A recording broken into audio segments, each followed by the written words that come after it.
चार लालची भाइयों की कहानी। एक दूर उफ्तादा गांव में चार भाई रहते थे, अहमद, बिलाल, काशिफ और दानियाल। उनके वालिद एक मेहनती किसान थे जिन्होंने अपनी सारी जिंदगी खेतों में काम करके अपने बेटों की परवरिश की। वालिद की वफात के बाद उनके बेटों ने विरासत में मिलने वाली जमीन और जायदाद को बराबर तकसीम कर लिया। पहला मौका, खजाने की तलाश। एक दिन गांव में ये खबर फैली कि करीबी पहाड़ियों में एक कदीम खजाना दफन है। चारों भाइयों ने फैसला किया कि वो मिलकर खजाने की तलाश करेंगे। उन्होंने खुदाई शुरू की और कई दिनों की मेहनत के बाद एक पुराना संदूक मिला जिसमें सोने के सिक्के और कीमती जवाहरात थे। खजाने को देखकर लालच उनके दिलों में घर कर गया। अहमद ने कहा, हमें यह खजाना बराबर तकसीम करना चाहिए। बिलाल ने जवाब दिया, मैंने सबसे ज्यादा मेहनत की है, मुझे ज्यादा हिस्सा मिलना चाहिए। काशिफ और दानियाल भी अपनी अपनी दलीलें देने लगे। बहस और तकरार बढ़ती गई और आखिरकार उन्होंने फैसला किया कि हर कोई अपना हिस्सा लेकर अलग हो जाए।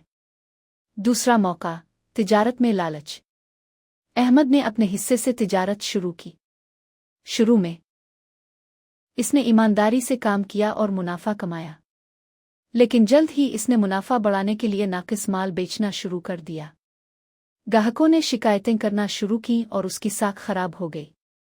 बिलाखिर इसका कारोबार बंद हो गया और वो कर्जों में डूब गया।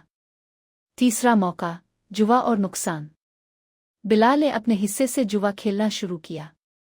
शुरू में इसने कुछ रकम जीती, लेकिन लालच ने इसे अंधा कर दिया। वो मजीद जीतने की उम्मीद में अपनी सारी दौलत हार बैठा। आखिरकार वो कंगाल हो गया और सड़कों पर आ गया। चौथा मौका, जमीन की खरीद और फरोख्त। काशिफ ने जमीन खरीदने का फैसला किया। इसने सस्ते दामों जमीन खरीदी और महंगे दामों बेचने की कोशिश की, लेकिन वो जमीन नाकाबिले काश्त निकली और खरीदारों ने मुकदमे दायर कर दिए।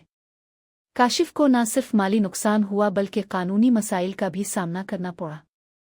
पांचवां मौका, दानियाल की दानिशमंदी। दानियाल ने अपने हिस्से से एक छोटा सा कारोबार शुरू किया। इसने ईमानदारी और मेहनत से काम किया। वो अपने ग्राहकों के साथ अच्छा सलूक करता और मुनाफा का एक हिस्सा मोहताजों में तकसीम करता। इसकी शोहरत दूर दूर तक फैल गई और उसका कारोबार दिन दुगना रात चौगुना तरक्की करने लगा। अंजाम, कुछ सालों बाद तीनों भाई अहमद, बिलाल और काशिफ नाकामी और गुर्बत का शिकार होकर दानियाल के पास आए। उन्होंने अपनी गलतियों का एतराफ़ किया और दानियाल से मदद की दरख्वास्त की। दानियाल ने न सिर्फ उनकी मदद की बल्कि उन्हें अपने कारोबार में शामिल कर लिया और उन्हें मेहनत, ईमानदारी और कनाअत का सबक दिया।